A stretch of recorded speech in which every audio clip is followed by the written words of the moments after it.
Saya mulai ya Pak. Ya. Assalamualaikum warahmatullahi wabarakatuh. Waalaikumsalam. Iya.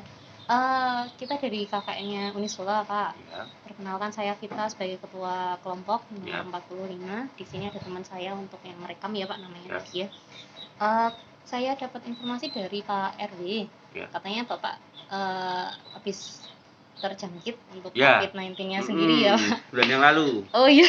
Ya. Bisa cerita sedikit Pak itu Ya, itu kronologinya kan, gimana? kronologinya istri saya kerja itu mungkin dia apa ya, karena di kantor mungkin ya. Oh iya. Mungkin terus setelah itu kita melakukan swab, ternyata anak-anak saya juga kan positif semua. Akhirnya kita melakukan isolasi mandiri. Pihak Joko Tonggo itu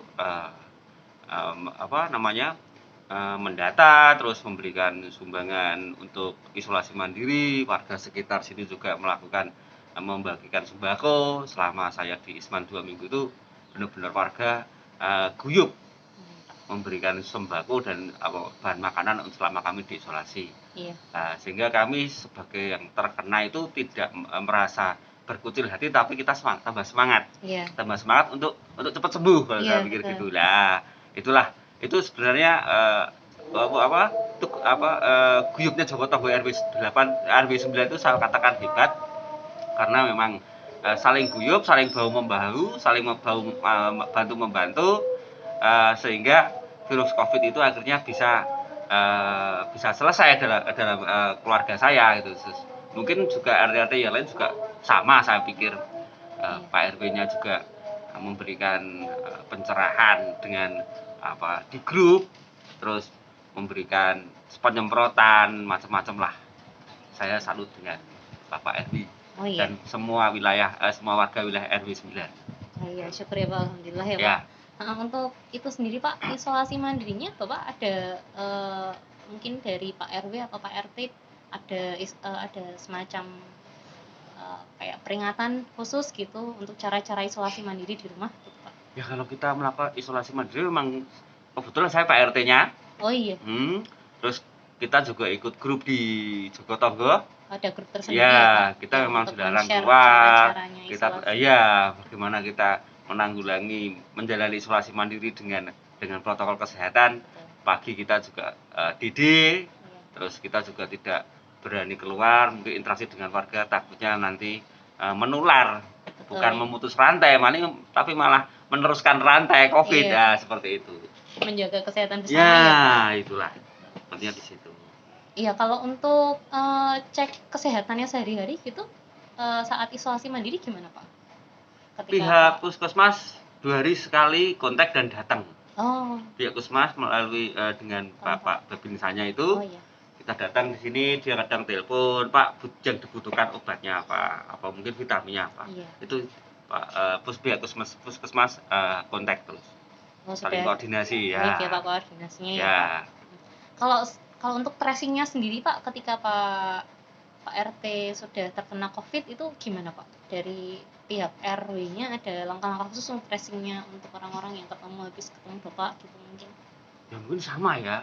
Mungkin sama juga, ternyata karena imbauan dari Pak RW memberikan edukasi melalui tadi banyak lah. Iya. Di grup WA mungkin kita baca, kita pulang jalani aja. Mungkin Pak RW juga dari WA ya Pak? Hati-hati ya, saya dapat. Iya, karena kan karena kan memang kita juga tidak boleh keluar, tidak boleh interaksi dengan, tidak mungkin saya langsung pergi ke balai RW atau mungkin dengan Satgas Joko Tonggonya, dengan rumah Pak RW kan juga tidak mungkin ya.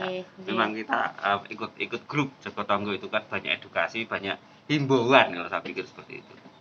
Iya Pak, kalau boleh tahu Pak di RT 8 ini ya Pak? Ya. RT 8 ini kemarin yang untuk yang terjangkit virus COVID-19-nya berapa di orang sini Pak? Ada paling tingginya, angka paling tingginya gitu Pak.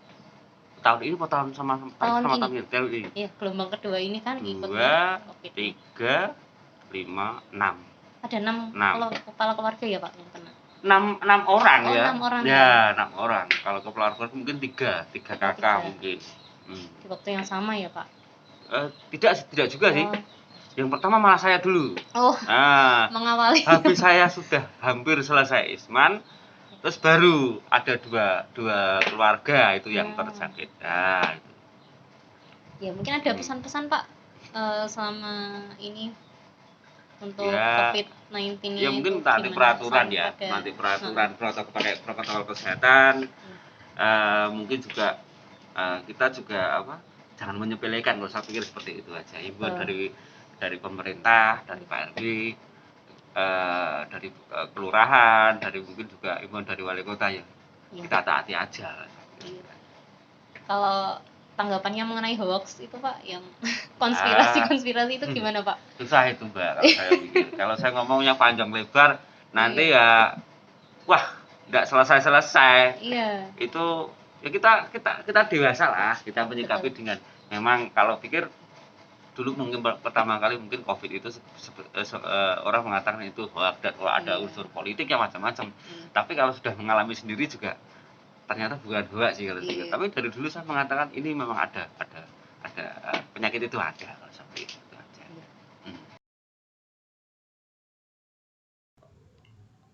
Nah, tadi itu wawancara kami dari salah satu penyintas COVID-19 di Desa Kembang Arum yang berkebetulan menjadi Pak RT di sini. Ternyata COVID-19 itu nyata ya teman-teman. Jadi kita harus tetap waspada dan menjalankan prokes ya. Setelah ini, kami akan merekomendasikan kegiatan yang tepat pasca isolasi mandiri di rumah. Tapi sebelum itu, yuk kenalan dulu sama anggota kami.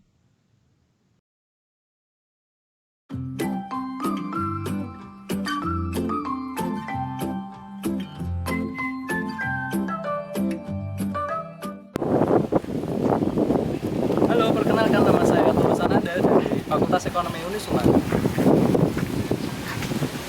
Halo, nama saya Suci Fitrani Tias dari Fakultas Ekonomi Unisula Semarang. Halo, saya Prambadian Saputra dari Fakultas Ekonomi Unisula Semarang. Hai, aku Diayu Nurtasari dari Fakultas Ekonomi Unisula Semarang. Namaku Nadia Maulita dari Fakultas Ekonomi Unisula Semarang.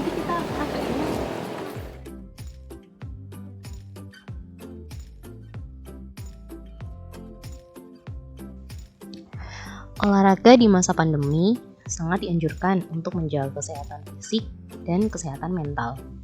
Berolahraga setidaknya 20 menit sehari disebut dapat membantu meningkatkan suasana hati, mengurangi kondisi medis serius, dan membantu memperkuat sistem kekebalan tubuh. Ngerasa nggak sih kalau sehabis sembuh dari COVID, kita jadi gampang lemes, lesu, dan letih? Yuk latihan gerakan ini di rumah ya. Latihan ini lebih baik diutamakan untuk dilakukan di pagi hari ya teman-teman, agar kualitas oksigen yang kita hirup masih berkualitas. Lakukanlah latihan ini dari 15 sampai 30 detik. Setelah itu, istirahatkan tubuhmu dari 20 sampai 30 detik. Lakukan latihan ini bertahap ya, sesuai kemampuan kalian masing-masing. Jangan dipaksa. Stop dan istirahat jika merasa sesak nafas, nyeri dada, pusing, atau mual. Selamat mencoba.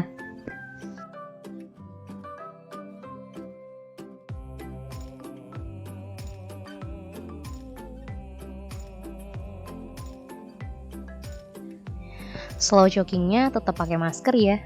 Ingat, pilih jam dan tempat yang agak sepi. Hindari kerumunan dan tetap jaga social distancing ya. Walaupun kamu ketemu orang di jalan, tetap jaga jarak. Nah, terus kalau nanti nggak pas jogging gimana dong? Boleh kok sesekali buka masker, tapi pastikan dulu nggak ada orang di sekitar ya. Slow jogging ini juga jangan terlalu dipaksa ya teman-teman. Lakukanlah sesuai kemampuan kalian masing-masing dan istirahat jika kalian lelah.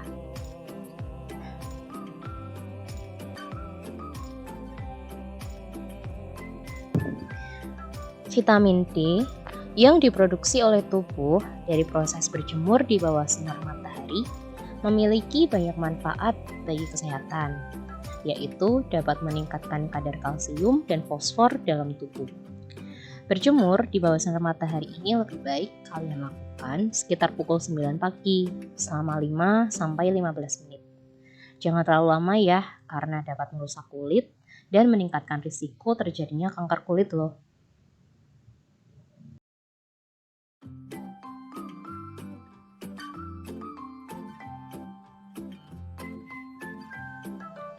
Nah, Apabila kamu sudah dinyatakan sembuh dari COVID-19, maka membersihkan kamar tidur juga harus tetap dilakukan dengan menerapkan protokol dan standar kesehatan ya.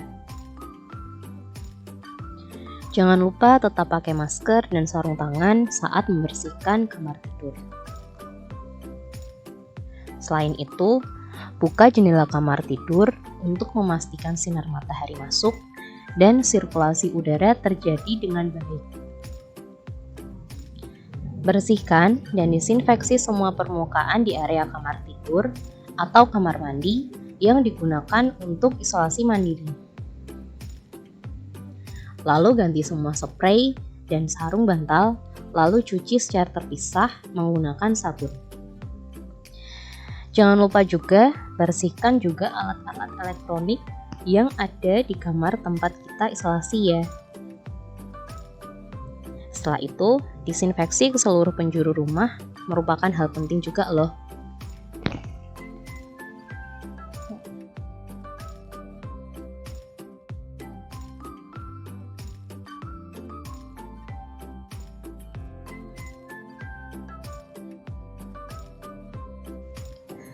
Karena virus tidak kasat mata, ada baiknya kita tetap melakukan upaya pencegahan dengan menyemprotkan disinfektan setelah bersih-bersih rumah. Upaya ekstra ini dilakukan untuk mengurangi risiko penularan pada klaster keluarga. Ayo, jangan lupa tetap pakai masker ya. Dalam melakukan disinfeksi, ada beberapa hal yang harus diperhatikan. Yang pertama, kamu harus menunggu cairan yang disemprotkan itu hingga kering, lalu cuci tangan setelahnya.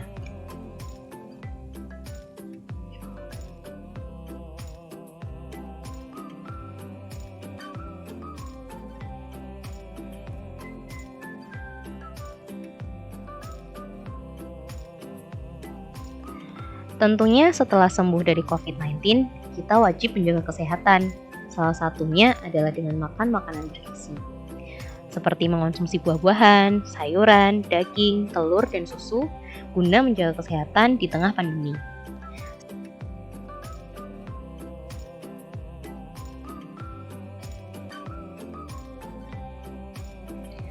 Untuk menjaga kesehatan di kala pandemi, lebih baik kita mengkonsumsi vitamin secukupnya atau sesuai dengan anjuran dokter. Jangan sampai berlebihan ya, karena yang berlebihan itu nggak baik loh.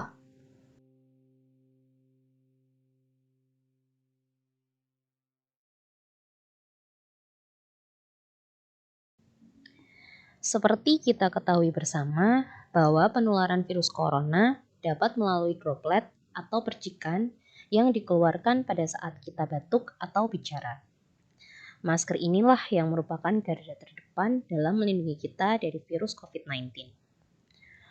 Walaupun kita sudah sembuh, alangkah baiknya jika kita tetap mematuhi protokol kesehatan. Salah satunya dengan memakai masker.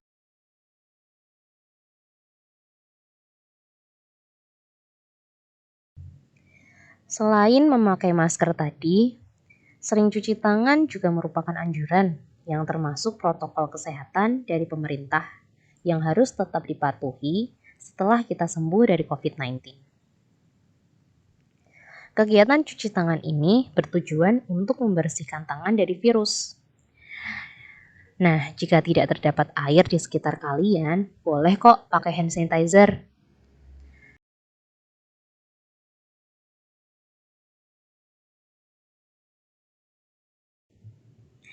Yang terakhir, tapi nggak kalah penting, yaitu jaga jarak.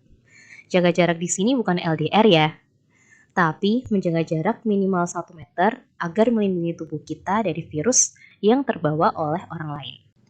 Sekian sedikit edukasi yang dapat kami sampaikan.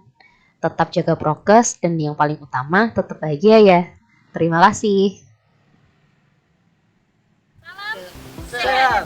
Jangan lupa memakai masker.